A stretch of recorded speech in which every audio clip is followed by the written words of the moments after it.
Hi, everyone. Welcome to Harvard Innovation Labs podcast. Today, I'm with Rebekah, and we are talking about how to come up with a startup idea.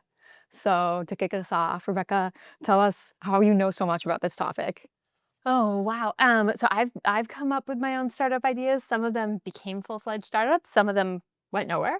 But I think more importantly for me, there's a bunch of topics in the world that, let's say, I'm reading about on my phone at night, and I think, man, this seems so solvable. Someone should do something about this. How would you do it? Mhm. And some of those have become real full organizations, and others of them little bitty initiatives, and others of them I look at in the morning and I think, no beans. No beans? And so I think it's a little bit about that mindset of thinking there is something that needs addressing. Mhm. What can we do? And then realizing that that can actually be something that becomes your whole life path. Yeah, because I've been in similar situations, maybe after a hackathon where you had to build something for like a 24, 48-hour event.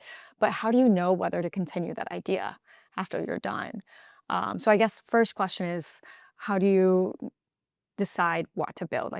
How do you find an idea? Walk through a day, one normal day, and pay attention to your emotions. Is there anything that makes you particularly joyful or particularly angry, frustrated, ready to stomp and slam a door, right? Mm, Things with high emotions are sticky. They're sticky in your memory, but they're also sticky for your users, for your customers. If this is something that is critical for them, that stops their day and makes them want to slam a door, that might actually be really critical to the success of your venture. Can I tell you my actual tip here? yes, what's your actual tip? But it it's this. It's, it's a real live physical notebook. And so what I like to do is I like to carry I call this expose yourself to Mhm. volume. I like to carry this through the day and expose yourself to lots of volume in the day. So podcasts, scroll through news articles, don't read them, but see which ones catch your fancy and give you that reaction, that Mhm. emotional reaction of like, I'm so excited about this, or like, oh, right? And then write them all down. I want you to write them right at the beginning Mhm. of your notebook, all the things that are giving you reactions, anything in class, anything at the gym, anything as you're walking along the pavement in the shower.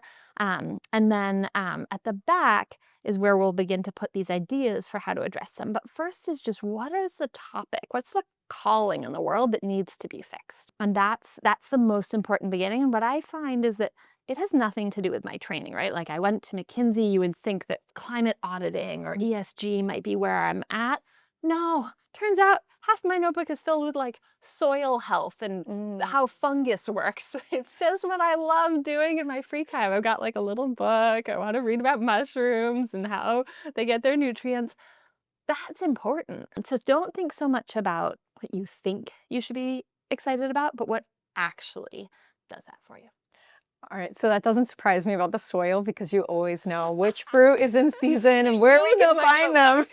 them. You know my notebook so much That's better than me. how long should you spend on this process of just tracking your habits and your like different thoughts that make you evoke different emotions? Like how long should you go Yeah. through that stage? Yeah.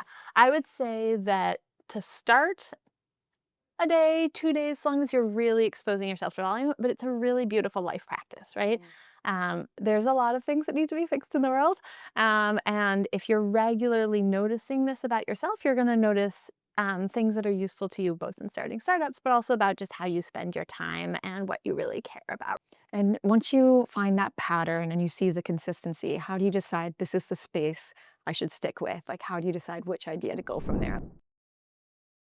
Um, so I would say that it goes from, what is my topic that makes me feel revved, right? And the second thing is like, great, there's a topic. It makes me super angry. I don't have a startup, right? And so you want to begin generating ideas, lots of ideas. And so there's techniques that help you go from, Mm. I like to call it like angst to idea. Mm. And so I want to go from being like, no, this can't be. You're cutting down an old growth tree for toilet paper, um, all the way to, I have 5 ideas about totally different startups, and here's how it would go. Mm. And so one of my first favorite go-to techniques on this is what I like to call reverse it. It's sort of a classic. What you do is you take the most important outcome and you flip it on its head. So more people in a small space trying to get there equals more emissions. More people in a small space trying to get somewhere equals less emissions? How could that be? And then you're like, oh, maybe it's like walkable cities, or maybe it's something like Uber Pool or Lyft Line, or maybe it's a good bike lane, just because you have to be all in a small space and you have to all be trying to get there. Or you say, um, more trees burning equals more like carbon released into the atmosphere, more soot, more pollution. More trees burning, less carbon, less soot, less pollution? That sort of doesn't feel possible, right? But Mhm. actually, if you look at the rainforest in Brazil, that's actually what happened right now, right? There's a lot of trees burning, Mm. but traditionally, there's a practice of burning trees in a very low oxygen environment under the soil, and that Mhm. created biochar, which is a huge carbon sequestration, right? It actually Mm. like traps the carbon. And so just as you take the most important thing and you flip it on its head, suddenly your brain begins to do this. And one of the fun things, I actually like doing this with ChatGPT, Mhm. which I know sounds like a little nerdy here, but I take a crazy thing, and at first ChatGPT will be like, "That is unlikely." You're like, "Thanks, I know."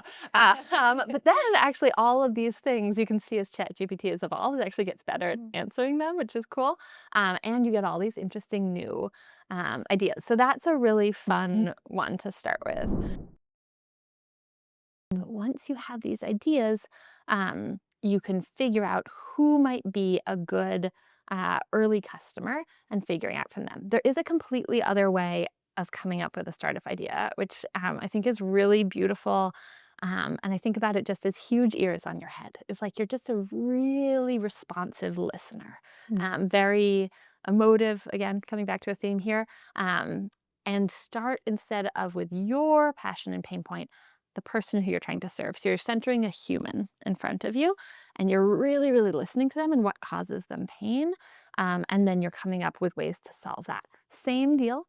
Listen for the pain, listen for the high emotion, and then solution. Don't start with the solution. Let's go to this moment where you have a topic. It's it's angsty. It's showing up in your notebook, right? Emotions, yes. You know what you want to solve in the world, but you don't have a beautiful idea for how to Mhm. solve it, and you want to come up with it. So one is this reverse it technique. The second one that I really like is an, a total classic. It's called the 5 whys. And the thought is that you take someone who really knows the topic, and you ask them why 5 times in a row. And the old story about this one is about the Lincoln Monument. Have you been to the Mm. Lincoln? Mhm. Oh, yeah, Yeah, this is a great example, I love yeah, this, yeah. yeah. And so the story goes, I have no idea if this is real or not, like, or if it's like an old wives' tale that's a great story. But to fully indulge, the Lincoln Monument was crumbling a little bit, and then they hired these fancy, expensive consultants, speaking as a former consultant, to say, like, what is happening? Mhm. And they did a lot of research. They went around, they interviewed people, and they discovered that there were these abrasive chemicals being Mhm. used. They thought, great, let's just create a new custom formulation for this monument, and we will try and make sure that it doesn't degrade the stone. Um, but then this little voice in the edge of the room spoke up and said, but why are we using these abrasive chemicals? And it's like, oh, well, there's a lot of bird poop. Mhm. Gotta clean the monument, right? Um, and you think like, oh, a lot of bird poop. Well, maybe you could just put up like a bunch of owl statues or play a sound the birds Mhm. don't like or whatever. Right? You could solve the bird thing without the chemicals. Um, and so they began like talking with people who know a lot about birds and bird lifestyles and whatever. And then the same little voice says, "But why are there a lot of birds?" It's like, "Oh, well, it turns out there's a lot of spiders, and a lot of these species of birds eat spiders." And so you think like, "Oh, well, great. We'll just like blanket the area with like this spray. There will be no spiders, no problem." Um, well, why are there a lot of spiders? Oh, well, it turns out there's a lot of gnats here. So it's really good hunting ground for the spiders. Um, and you say, okay, well, maybe this like insecticide will really work, be super cheap, get the whole thing, right?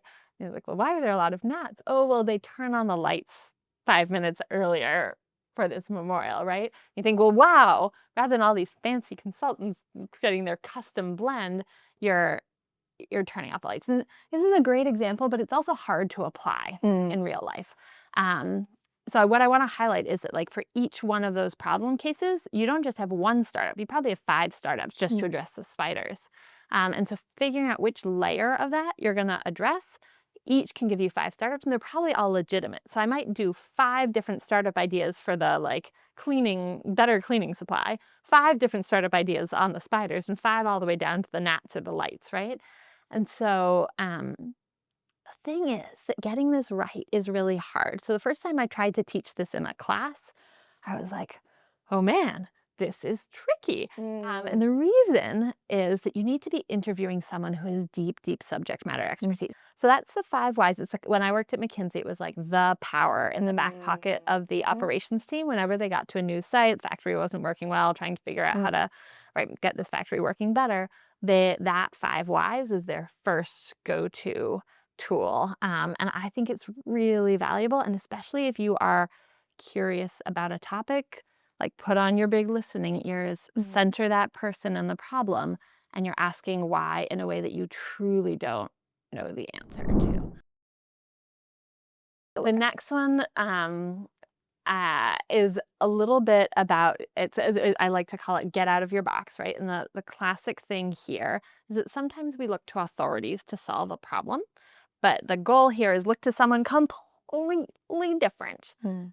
to solve your problem. So if you wanted to influence political leaders, how would a clown do it? How would a plumber do it? And so like, I don't know, maybe like instead of like, I sign a petition, you sign a petition, please everyone come over, sign a petition. Maybe like a clown would say like, what I'd like to do is a voiceless mime in Mm. front of the White House that everyone stops to gather at.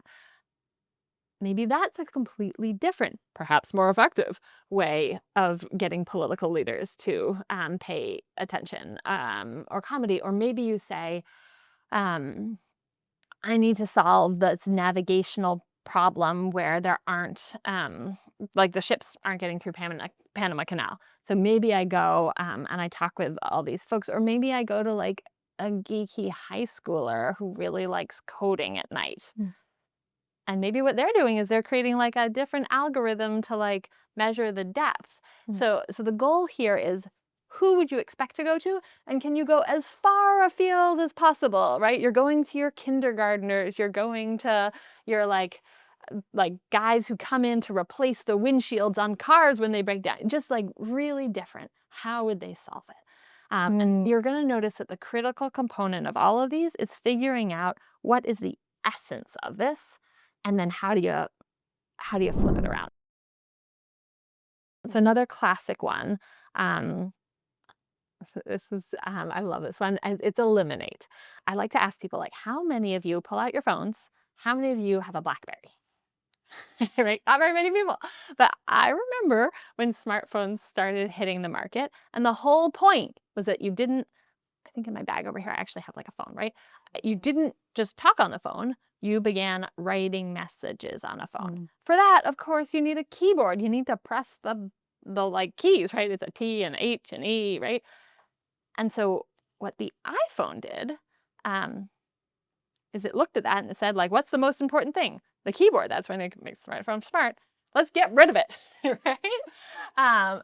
And you're like, wait, I'm gonna have a thing that I'm gonna type on with no keyboard. Mm. And so the thing about eliminate is think about the most important thing about the solution you're trying to create and then get rid of it. Yeah. How would you solve the problem without the most important part Mm. of what you're trying to create? And sometimes by doing that, you come up with these crazy solutions that actually open up tons of doors. And so I think it's really helpful, right? So you can tell the common thread of this, which is reverse it. What's the most important outcome? Change it. Mhm. What's the most important thing? Get rid of it. What's the most important pain points? Combine it, right? So it's that you've got to identify the key goal. Mm. How do you identify those key goals? Got our ears, right? Mm. We're listening to what the key pain point is, the key thing. Is it the carbon going into the atmosphere? Is it that ankle pain for the nurse after a long day of standing? And so that's the key thing that you need to figure out and change. I think these are brilliant and such great practical ways for founders to practice finding the problem and continue to do this, like, as you're a founder, like, once you have a startup, continuing to use this process. Thank you so much, Rebecca, for Absolutely. this incredible conversation, and stay tuned for the next one. Thank you so much for watching.